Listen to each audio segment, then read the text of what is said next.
Hello everyone, अस्सलाम वालेकुम, नमस्ते, सत श्री अकाल एंड जय श्री राम। कैसे हैं आप लोग?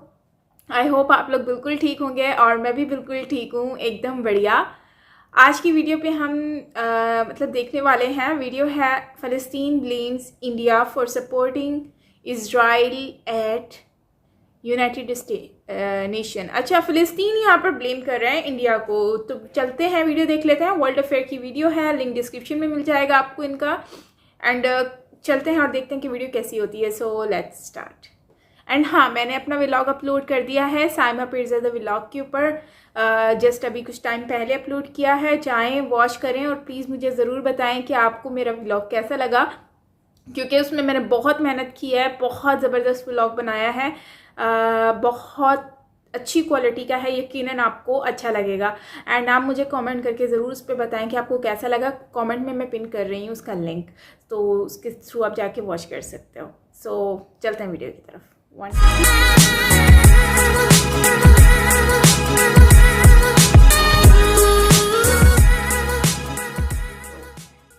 Here we go. Hey guys, welcome to world affairs. मैं हूं प्रशांत धवन। देखो, हाल ही में फिलिस्तीन ने कंप्लेन शुरू कर दी है भारत को लेकर। इन्होंने यहां पर लिटरली ब्लेम किया इंडिया को कि इंडिया आज के समय United Nations human rights council में इजराइल का सपोर्ट कर रहा है।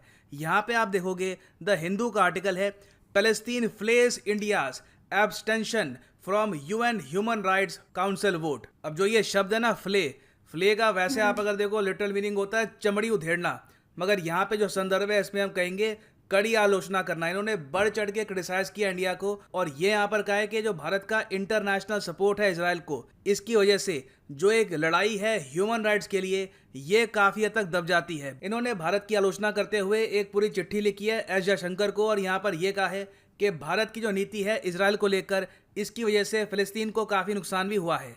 अब यहाँ पे आप पूछेंगे कि मेन फिलिस्तीन का इशू क्या है, किस इशू को लेकर ये काफी हद तक नाराज है। देखो, ये सारी प्रॉब्लम स्टार्ट होती है इजराइल फिलिस्तीन की कॉन्फ्लिक्ट से, एक्चुअली इजराइल हमास की कॉन्फ्लिक्ट से, जो हाल ही में हुई थी।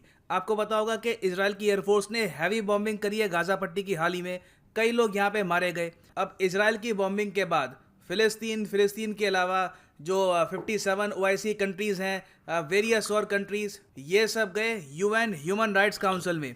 इन्होंने यहाँ पे कहा कि चलो एक वोटिंग करते हैं कि जो इजराइल ने यहाँ पर बॉम्बिंग करी है गाजा पट्टी की, क्या ये एक वॉर क्राइम है?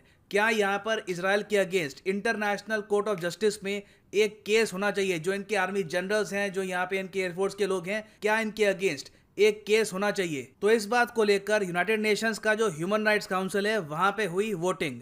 और बाय द वे, जो ये यूनाइटेड नेशंस का ह्यूमन राइट्स काउंसिल है, ये आपको मिलेगा इन जेनेवा, स्विट्जरलैंड। प्रेसिडेंट है यहाँ पे अभी के लिए नजहत शमीम, काफी बार एग्जाम में पूछा जाता है। और यहाँ पर देखो, ऐसा नहीं है कि दुनिया की जो 193 कंट्रीज हैं जो यूएन की मेंबर है, सब के सब यहाँ पे मेंबर है। यहाँ पर रोटेशन बेसिस पर रीजन के हिसाब से मेंबर बनते हैं, और यहाँ पे आप देखोगे 2 साल के लिए ये मेंबरशिप इनकी रहती है।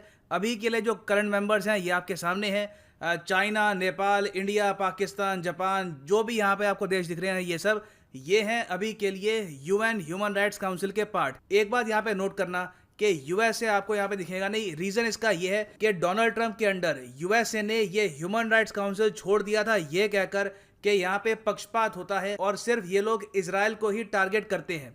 खैर, अब यहाँ पे इन लोगों ने करनी थी वोटिंग किस इशू पे थी कि इजराइल ने जो बॉम्बिंग करी है गाजा पर, क्या ये एक वॉर क्राइम की कैटेगरी में आता है या नहीं आता? इस पर इन्वेस्टिगेशन यूनाइटेड नेशंस को स्टार्ट करनी चाहिए या नहीं? तो यहाँ पर जिन कंट्रीज ने वाई वोट किया ना, वाई मतलब यस, ये तो गया इजराइल के अगेंस्ट, इससे इजराइल को नुकसान होता है।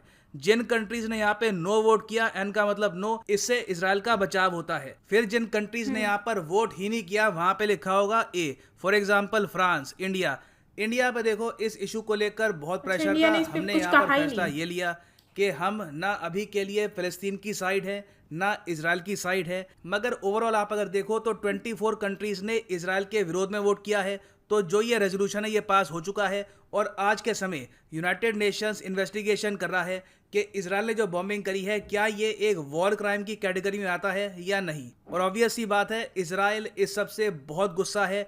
इजराइल के जो करंट प्राइम मिनिस्टर है नेतन्याहू, इन्होंने ये कहा कि जो ये निर्णय है यूएन ह्यूमन राइट्स काउंसिल का, ये शर्मनाक है, ये शेमफुल है। और इस सब के अलावा देखो, अब अजीब बात मुझे ये लगी, पहली बार इजराइल और फिलिस्तीन दोनों उन कंट्रीज को अब टारगेट कर रहे हैं जिन्होंने इनके पक्ष में वोट नहीं किया।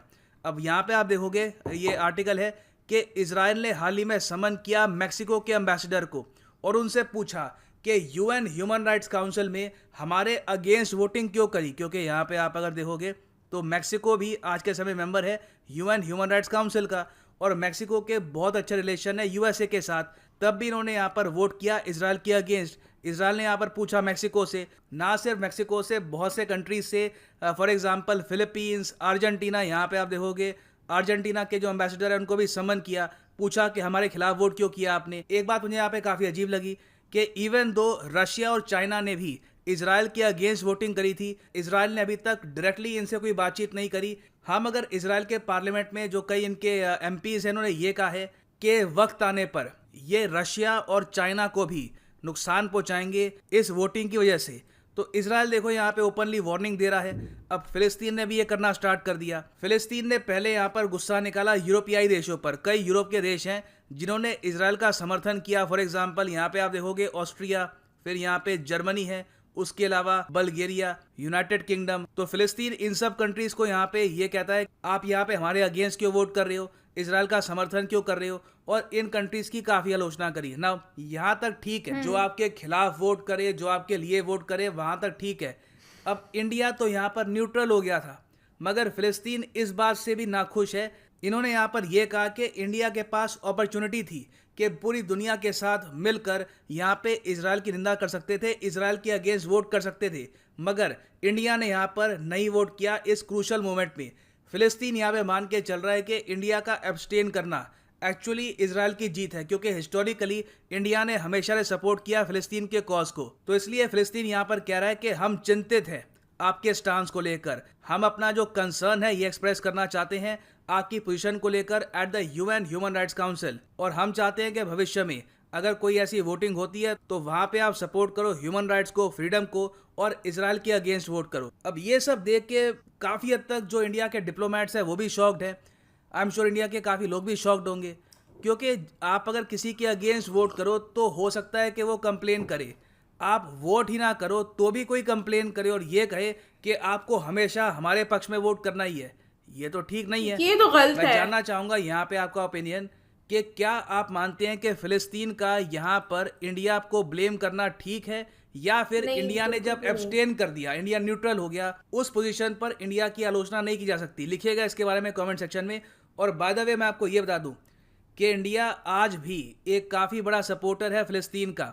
हाल ही में आपको पता होगा इंडिया ने $5 मिलियन की जो कमिटमेंट है फिलिस्तीन को ये पूरी करी है। जी हाँ, हर साल हम $5 मिलियन इनकी जो रेफ्यूजी एजेंसी है इसको देते हैं, ताकि जो भी इजराइल बॉम्बिंग करता है इसका रिपेयर वर्क जल्दी हो पाए। इस सब के अलावा हाल ही में भारत ने $3 मिलियन एडिशनल डोनेट किए फिलिस्तीन को एक इंडिया पैलेस्टाइन टेक्नो पार्क के लिए। और ओवरऑल पिछले कुछ सालों में आप अगर देखो तो इंडिया का जो विदेश मंत्रालय, उन्होंने ये बताया कि इंडिया ने total absolutely free of cost $72 million दिए हैं फिलिस्तीन को।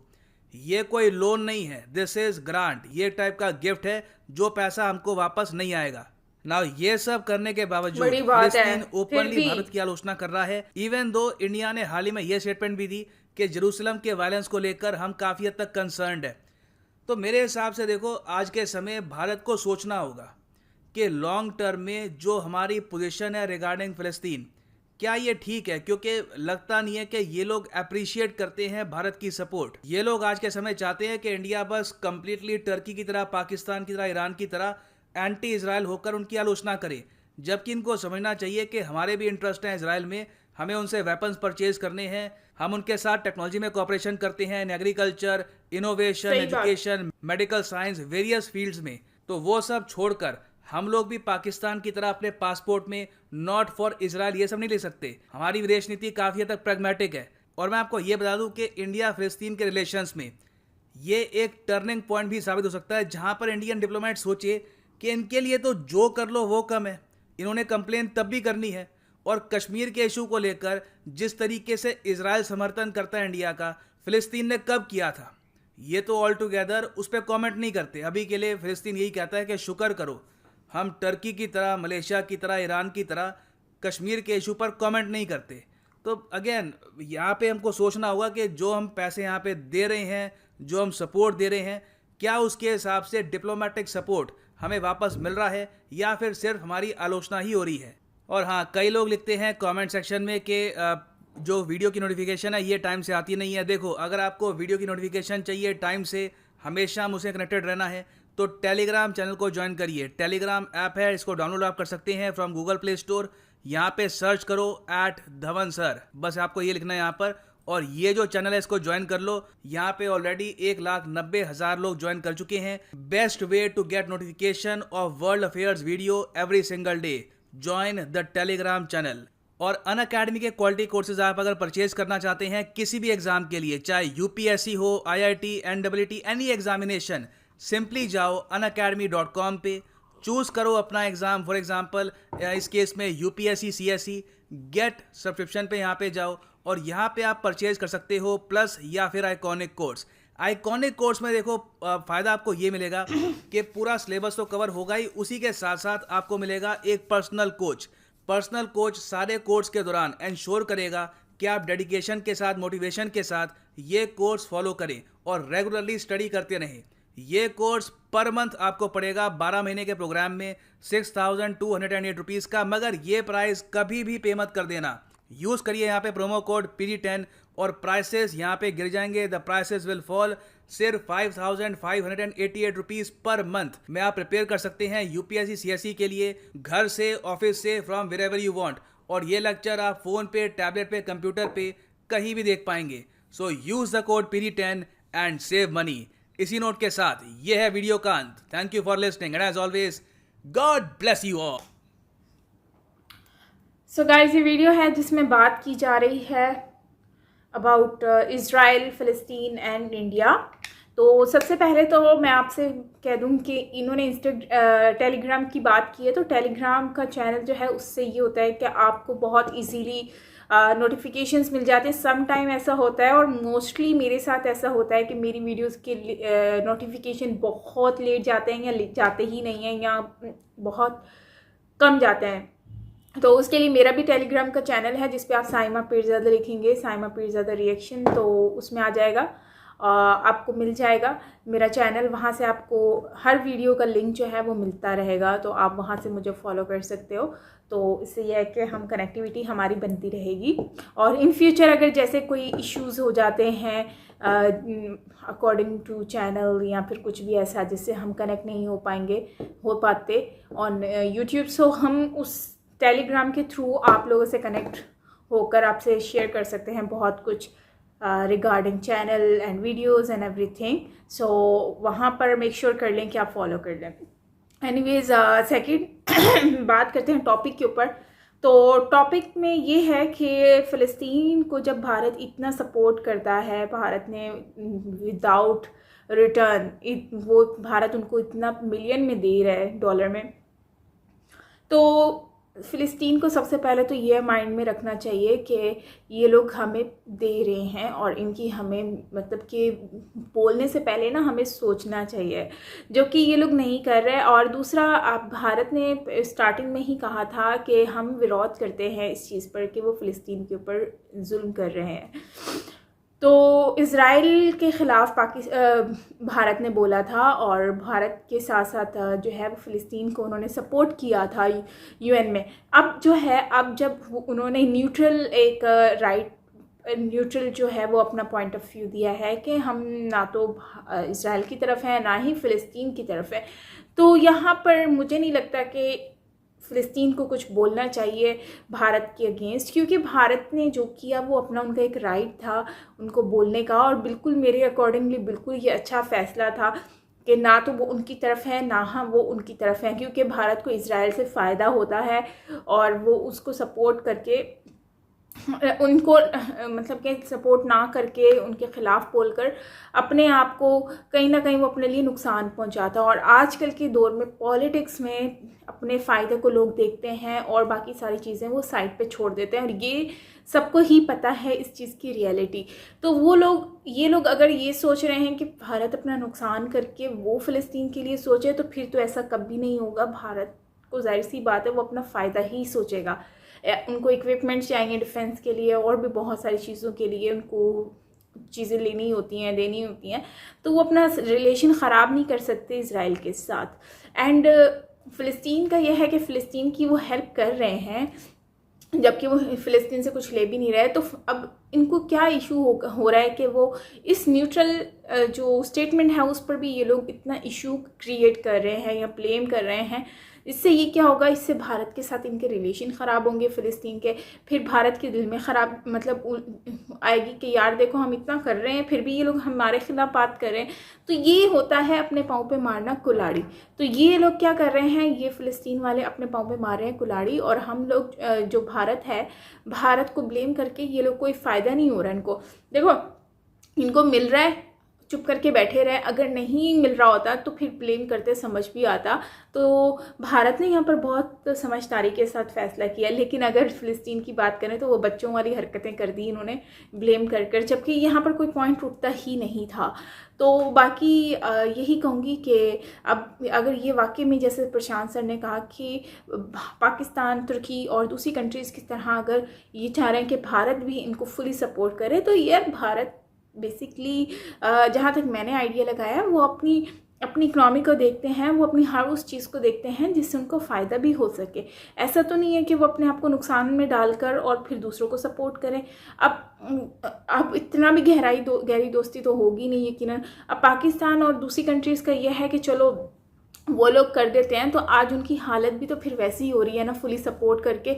आज वो लोग कहाँ पर बैठे हुए हैं, क्या कर रहे हैं, वो कंट्री, उनकी हालत, कंडीशंस तो आप देख ही सकते हो। इकनॉमी में कहाँ जा रहे हैं क्योंकि उनका ना तो किसी कंट्री के साथ रिलेशनशिप अच्छा है just because of these issues. हाँ, और उसके अलावा इनके पास कोई फैसिलिटीज़ या कोई भी ऐसी फ़ायदे कोई भी चीज़ नहीं है जिससे हम कह सकें कि हाँ दे आर ग्रोइंग अप। तो ये चीज़ होती है, बहुत फ़र्क है सपोर्ट करने में फुली और ना सपोर्ट करने में। तो देख लें, ये होता है एक पॉलिटिक्स का सिस्टम, और ये पॉलिटिकली ये लोग सही खेल रहे हैं इंडिया वाले। इनको अपना आसपास को देखकर कहते हैं ना, पहले अपने आप को बचाओ उसके बाद दूसरे को बचाओ। तो ये वाला वो हिसाब है, पहले अपने आप को बचा रहे हैं फिर दूसरों को बचाएंगे। जाहिर सी बात है, अब दूसरी कंट्रीज़ क्या करती हैं, वो आंखों पे पट्टी बांध के पहले दूसरों का बचाती हैं फिर अपने आप को बचाएंगी कैसे जब खुद बचेंगे ही नहीं। तो ये सारी चीज़ें होती हैं। बाकी ओवरऑल मेरे अकॉर्डिंगली बिल्कुल ठीक किया भारत ने, और 100% ऐसा ही होना चाहिए। अपनी कंट्री को इतना ऊपर ले जाकर अचानक से ऐसे एक गलती की वजह से इतने नीचे लेकर आना, ये बहुत ही गलत होगा। एनीवेज़, अगर वीडियो अच्छी लगी हो, मेरा ओपिनियन अच्छा लगा हो, तो प्लीज़ लाइक कीजिएगा एंड कमेंट करना बिल्कुल मत भूलिएगा। और हाँ, एक और चीज़ यार, मैंने व्लॉग अपलोड किया हुआ है साइमा पीरज़ादा व्लॉग पर, एंड बहुत अच्छा व्लॉग है, ज़रूर जाएं, वॉच करें एंड मुझे कमेंट करके बताएं। मैं कमेंट का इंतज़ार कर रही हूँ। सो लिंक मैंने पिन कर दिया है कमेंट बॉक्स में। सो मिलते हैं नेक्स्ट वीडियो के साथ, तब तक के लिए